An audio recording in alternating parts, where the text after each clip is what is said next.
Assalamu alaikum wa rahmatullahi wa barakatuh. This is going to be a very unique video. Unlike the previous videos where I used to criticize J. Smith, in this video, believe it or not, I am going to be speaking in defense of J. Smith. I will focus my criticism today on this individual. It's a huge theological problem here. And I will show you and the Christian audience of J. Smith how he betrayed J. Smith. It's saying they are the worst of the innocent, al-bari'ah. There is a quote attributed to Ali ibn Abi Talib radiallahu anhu. It says, صديقك من صدقك لا من صدقك, which is translated as, your friend is the one who tells you the truth, not the one who agrees with you.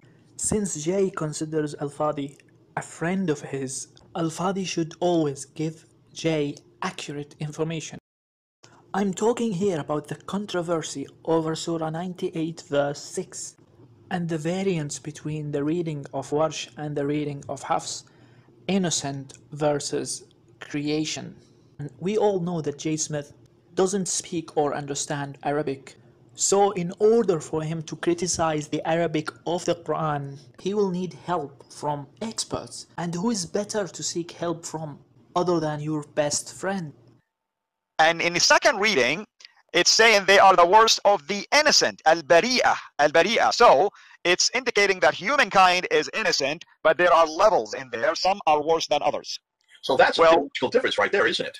It's a huge theological problem here, because you're assuming here or telling me that if I were to read it for the first time, if I'm somebody who doesn't know anything about the teaching of the Quran, I would say, well, that's interesting. The Quran is identifying humankind to be innocent.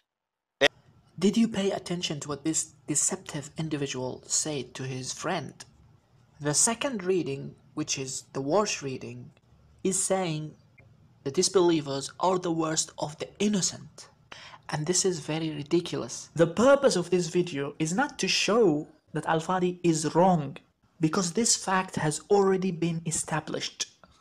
First of all, there is not a single Quranic commentator or Arabic scholar that interpreted the reading in Warsh as the worst of innocent. Not a single one.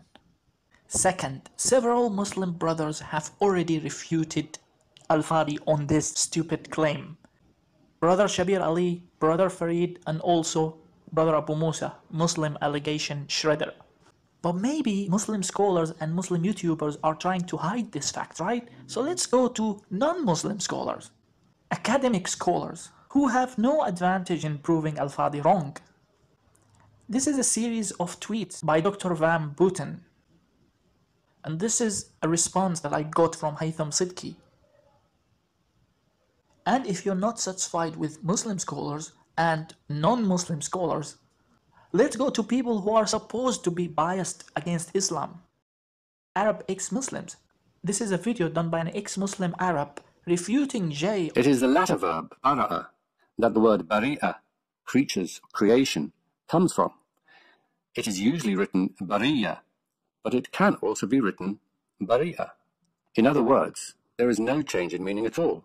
J. Smith has simply misunderstood the Arabic. The purpose of this video is to expose Al-Fadi as a deceptive individual and as a liar who lies even to his own friends. Let's get back to what he said. He said that in the Warsh reading, it says the worst of the innocent. After this confirmation from Al-Fadi, J. Smith kept repeating this same garbage because he mistakenly put his trust on this deceptive individual. In the fire of hell, abiding eternally therein, those are the worst of the innocent. Abiding eternally therein, those are the worst of the innocent. And what happened after that? Dr. Shabir Ali put a video response to this stupid claim, and he completely destroyed it. So if we say al-bariya, we mean the creatures, so we mean many, like the creation as a whole, so the many in the creation, so the worst of the creation is it makes sense to say the worst of the creation. So similarly, if we say that bari'a means the creation, then the worst of the creation makes sense. But to say the worst of this innocent, and this is a singular verb now, singular noun now, so the worst of the innocent one, it doesn't make any sense, because there is no comparison if there's only one, and this is singular. So it's not going to make sense to say that this means innocent. Grammatically, it doesn't work. Even after listening to this convincing response from Dr. Shabir Ali, J. Smith still had his faith on Al-Fadi, because according to Jay's very poor knowledge on the history of the Arabic language, Al-Fadi speaks the same dialect that Prophet Muhammad ﷺ would have spoken. I'm going to let Al-Fadi answer that because he is a native Arab. He is a Saudi Arabian who speaks the same dialect as Muhammad would have spoken from the Hijaz. So, as you have seen, Jay asked Al-Fadi to respond to Shabir Ali. He was very certain that the information Al-Fadi gave him earlier was accurate, and that Shabir Ali didn't understand what he was talking about. So let's go to the next live stream where Al-Fadi was asked to respond to Shabir Ali. It's just a simple task, Mr. Al-Fadi. You will come to the show and I'll ask you about Shabir Ali's opinion, and you would say, this reading definitely means innocent. Go ahead, unpack this one for us. Here Jay asked Al-Fadi to start explaining this, but actually Al-Fadi waffled for over a minute. I'm going to save you the trouble of listening to his very boring waffling.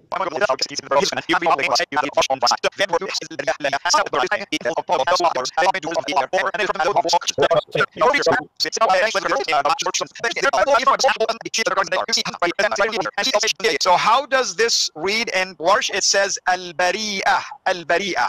Now that's an interesting reading, by the way. And the waffling continues. Rather than saying, it definitely means innocent, it doesn't mean creation at all, he said, that's an interesting reading, by the way. Well, nobody asked you if it was an interesting reading or if it was not an interesting reading. Anyways, let's get going. Jay, I know that Shabir Ali thinks that when you claim that this is saying those who are the worst of innocent, he had an issue with that, and he says that's really not what it means. It still means the same, that they are the worst of those who are created. But here's a problem with this. So everyone now is expecting him to say what he said before. The reading in Warsh means innocent, it doesn't mean creation. End of story, right? Let's listen to what he has to say. Because this word could be perceived as describing those who are innocent, and it also could be perceived as those from the word bara'a, those who were created. Wait, so he's saying that it could mean innocent and it could also mean creation. Well, that's not what he said before. He didn't give two possibilities like he did here. Jay definitely didn't expect this from Al-Fadi.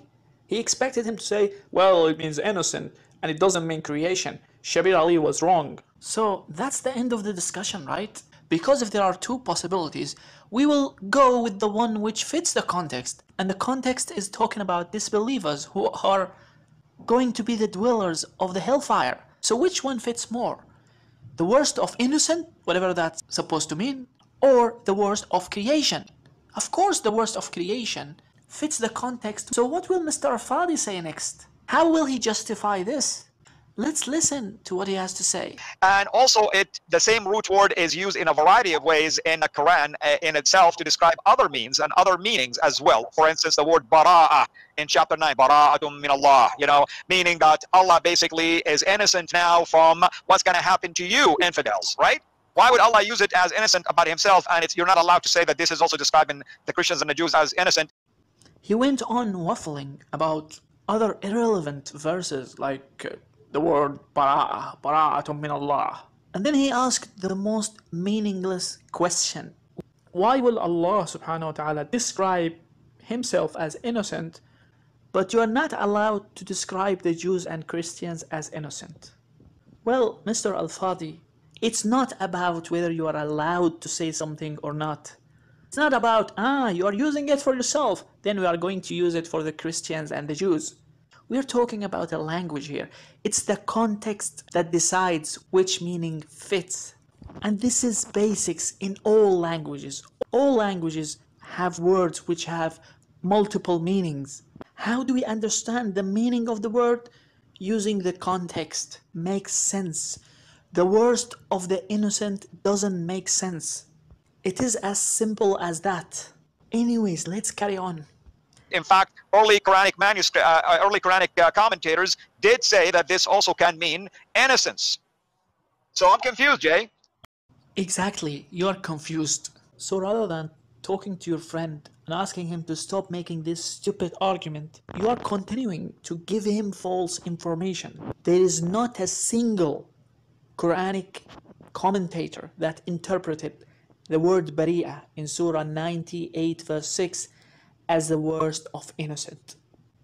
And if Mr. Al-Fadi claims there are, then please go and ask him to provide evidence for his claim. And if he couldn't provide it, then ask him, why did you lie to us? Or are you happy when people are lying to you about Islam? Let's carry on. This is typical of people who don't understand Arabic. Therefore, back to you. You understand Arabic. What is his error here? So again, Jay doesn't seem to be satisfied with the answer Al-Fadi gave. So he's putting more pressure on Al-Fadi to give this answer. Let's see if Al-Fadi is going to give this answer. So the question Jay asked here is, what is the error? Let's listen to the answer. Well, the error here is he's just taken one view only for the word al-bari'ah.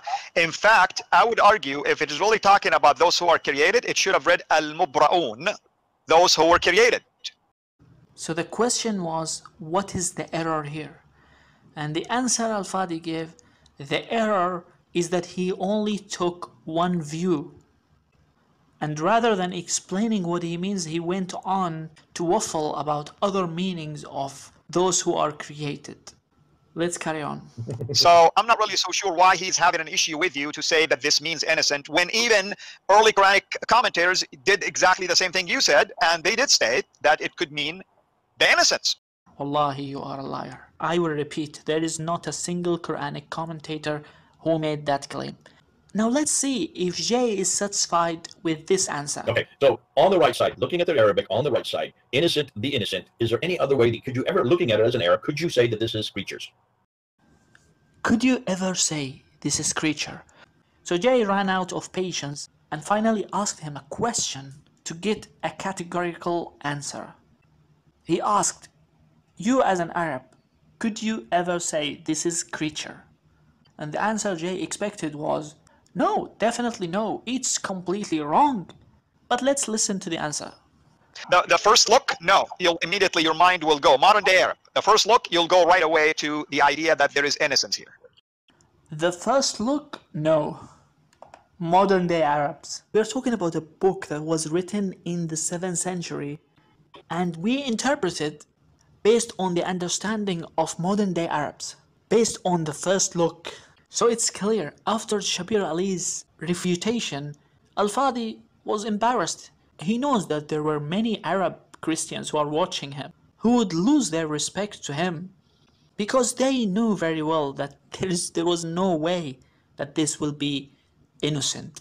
So Al-Fadi tried to use ambiguous statements in order not to look stupid in front of his audience. He didn't care about Jay Smith looking stupid to thousands of people, but he only worried about himself. Let's carry on and see if Jay is going to give up. Right? So if that is the case, looking you as an Arab speaker, it would be obvious that these are two different words. Well, it seems like Jay is still not satisfied. He's asking, to you as an Arab speaker, it will be obvious that these are two different words. But remember that Al-Fadi said that Al-Bari'ah could mean innocent and could mean creatures. So he can't say now that, yeah, it's quite obvious that there are two different words. So let's see what he's going to say. What other ambiguous statements he will make in order to save himself embarrassment and continue to cause his friend embarrassment. That's the point exactly, Jay. Looking at it immediately, just glancing at it, if an Arab speaker is honest enough with themselves, they will see that there is different ways of reading both words. Well, again, talking about glancing at it. First look, modern day Arab, glancing at it. And also, he's saying that if an Arab reader was honest with himself, he will see that there is different ways of reading these words. Well, I don't recall that anyone denied that there are two different ways of reading these two words. Of course there are. Al-Bariyah and Al-Bari'ah. Two different ways of reading those two words. But Jay is not asking you about different ways of reading the words. He's asking you about different meanings. So it was not an honest mistake on Al-Fadi's part. He deliberately misguided J. Smith. Now I will address Mr. J. Smith. If you want to believe that all Muslim scholars for the past 14 centuries were wrong about this, and if you want to believe that non-Muslim academic scholars are also wrong about this, but the only one who is right about this is your friend Al-Fadi, then I don't know what to say to you. Because it is as clear as day that Al-Fadi deceived you. That can be very easily noticed from the kind of ambiguous answers that he gave to your direct questions. I will end this video with a word of advice for J. Smith. Your head is in the sand. Use a shovel. Get your head out. Use your brain. It works. Activate it. Go and do your research yourself. We're not going to do it for you. We're not going to hold your hand, okay? Doesn't work like this over here. You've been doing it probably for all of your life. Wake up from your deep sleep, my friend. And that's it. Thank you so much for watching. Wassalamu alaikum warahmatullahi wabarakatuh.